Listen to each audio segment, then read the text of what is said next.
React et TypeScript, c'est un combo parfait, un combo que j'utilise quotidiennement et j'ai envie de te sensibiliser sur comment typer un composant React, quel est le mindset que j'adopte lors du typage de composants React à un niveau débutant, que tu ne connaisses pas TypeScript, il n'y a pas de souci pour cette vidéo. Le but c'est que tu comprennes comment gérer ce typage en React de façon très ludique, très simple, avec un schéma qui va te rendre amoureux de mes petits dessins.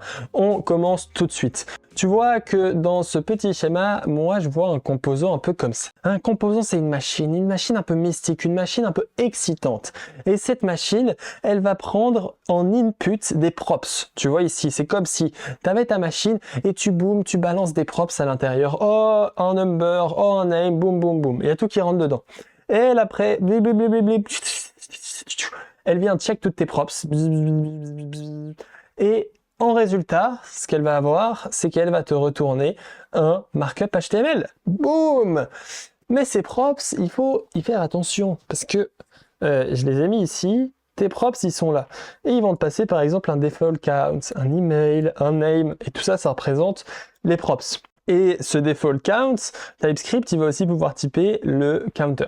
Ce default count ici va être passé en paramètre et c'est ce qui va, la machine, elle réagit aux paramètres, peu importe les paramètres que tu lui passes.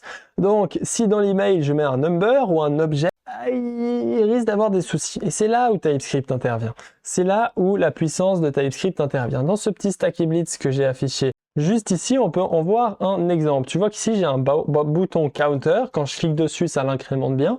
Et je n'ai aucun TypeScript. Tu vois ici, j'ai mis props any. Imagine-toi qu'ici, dans le counter, j'écris Melvin, et que je save, et que je refresh mon composant, et là, quand je clique, le behavior n'a rien à voir. Alors peut-être c'est ce que tu veux, ajouter des 1 à ton truc, ça c'est toi qui décides, mais ici, on est bien sur un cas étrange qu'on n'a pas envie d'avoir. Encore pire, si ici, dans l'email, je rajoute un objet avec name de .jean, et là, il va se passer un truc encore moins fun, c'est que notre application crache complètement. Je vais pas t'afficher la console, mais tu te doutes de ce qui est en train de se passer. Pour résoudre ce problème, on va utiliser TypeScript. Et TypeScript, il va nous permettre de créer des counters. Alors ici, j'ai appelé mon composant userCounter.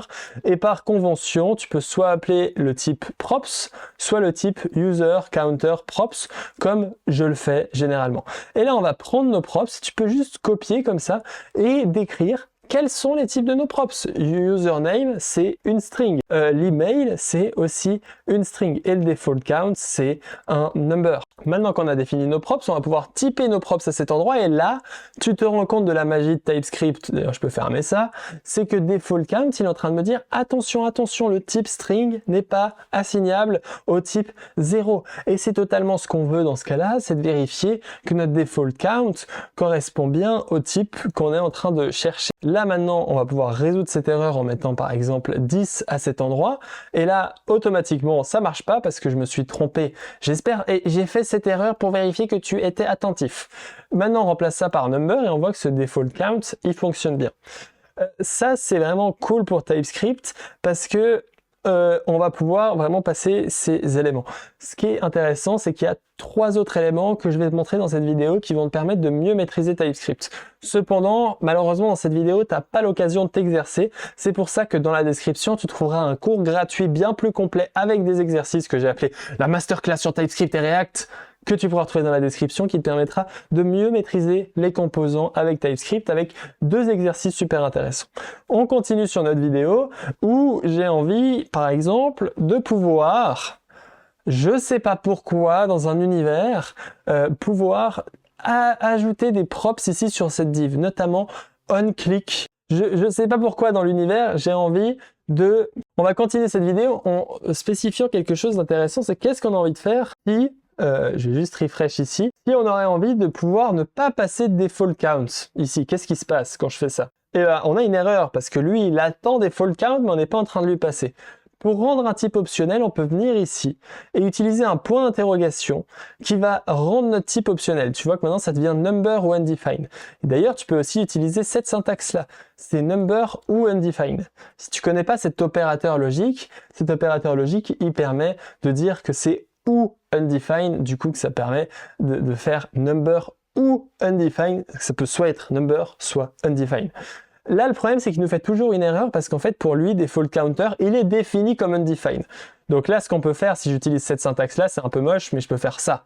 Wouhou, c'est super! Non, on n'a pas envie de faire ça, on a envie de rien passer. Pour ça, on utilise le point d'interrogation et ça fonctionne très bien. Maintenant, le problème, c'est que mon default count ici, quand je refresh, on s'éclate pas de ouf. Hein. C'est pour ça qu'ici, je te propose de déstructurer nos props en mettant username, email et default count. Quand on fait ça, on va prendre nos props et on va les enlever. Et maintenant, tu vois que default count, il est type number ou undefined. Et ça, on n'est toujours pas très content. C'est pour ça qu'ici, on va pouvoir ajouter une valeur par défaut en disant par défaut, j'ai envie que default count soit égal à 0. Et maintenant, quand je refresh, on a bien notre default count qui est égal à 0. Et ça, c'est super. Deuxième point que je parle dans la masterclass TypeScript React que tu retrouveras dans la description, c'est le fait que count ici, il est automatiquement inféré du bon type.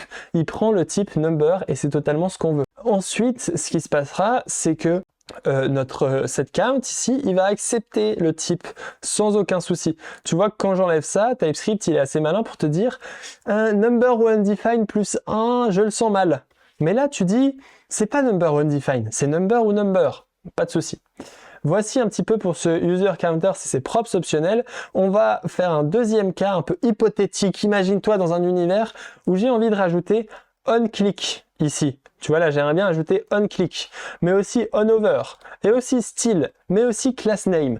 En fait, tous les types que je suis en train de te présenter ici, ça représente ça. Par exemple, un bouton, voici les props qu'il peut prendre. Il peut prendre autofocus disable, name, type, value, mais il peut aussi étendre HTML attribute. Et HTML attribute, ça contient default check, default value, blablabla, blablabla, auto capital, les items daddy, result, security, et j'en passe encore. C'est-à-dire que ça, c'est la liste de toutes les props, les propriétés qui sont l'équivalent du raccourci props, qu'un bouton peut prendre. Et une div, c'est à peu près la même chose. Comment faire pour que notre user counter puisse prendre toutes les props qu'une div peut prendre? Et quand je dis ça, c'est toutes ces props-là. Notamment, tu vois ici, je peux rajouter un on, et là, tu vois qu'il y a un taux de props inimaginable. Bah, qu'est-ce qu'on pourrait faire? Tu vas me dire, mais c'est du génie, tu as raison. On va venir ici, cliquer là, et on va copier tout ça. Voici, comme ceci. Et on va venir dans notre app et on va rajouter ça là. Melvin, je crois que c'est une mauvaise idée ce que tu es en train de faire. Ah oui, c'est vrai que ça devient une mauvaise idée. Parce que React, vous savez, c'est la meilleure librairie du monde. Donc, on peut faire component with props without ref.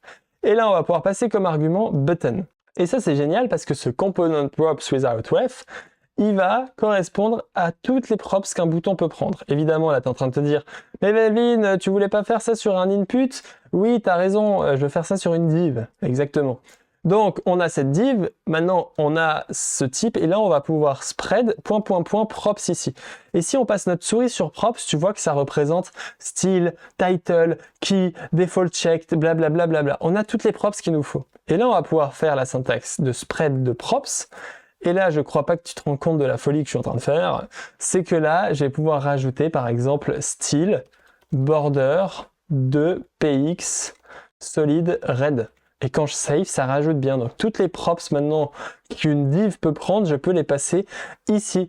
On pourra notamment rajouter un title avec écrit user counter super génial. Et là, maintenant, tu vois que quand je passe ma souris là-dessus, normalement, on a notre user counter super génial qui apparaît en tout petit pour toi ici. Voici un petit peu pour ces props en React. C'était une vidéo courte, je te l'ai promis. Si tu as envie d'aller plus loin avec ces props en TypeScript, dans la description, tu trouveras une masterclass d'1 heure sur React. C'est génial. Il faut que tu en profites, surtout que je suis en train de préparer du très lourd pour toi, du très lourd pour que tu deviennes largement meilleur que tous tes concurrents. C'est pas des concurrents, on est amis dans ce milieu. Mais le marché du travail, c'est un marché concurrentiel. Malheureusement, c'est la vie. On se retrouve pour une prochaine vidéo. Abonne-toi, like cette vidéo, partage-la et surtout commente-la. Parce que j'aime bien les commentaires, ça me shoot à la dopamine à un niveau. Quand je lis vos commentaires, c'est waouh! J'adore les commentaires, surtout quand on me critique. Parce que quand on me critique, ça me shoot à la dopamine 2 fois plus. Thinking. Je suis pas comme ça dans mes formations payantes, je suis évidemment bien plus sérieux. Le but, c'est aussi de te divertir avec cette vidéo tout en t'apprenant. Et c'est comme ça le bon moyen d'apprendre. Allez, à bientôt, pardon.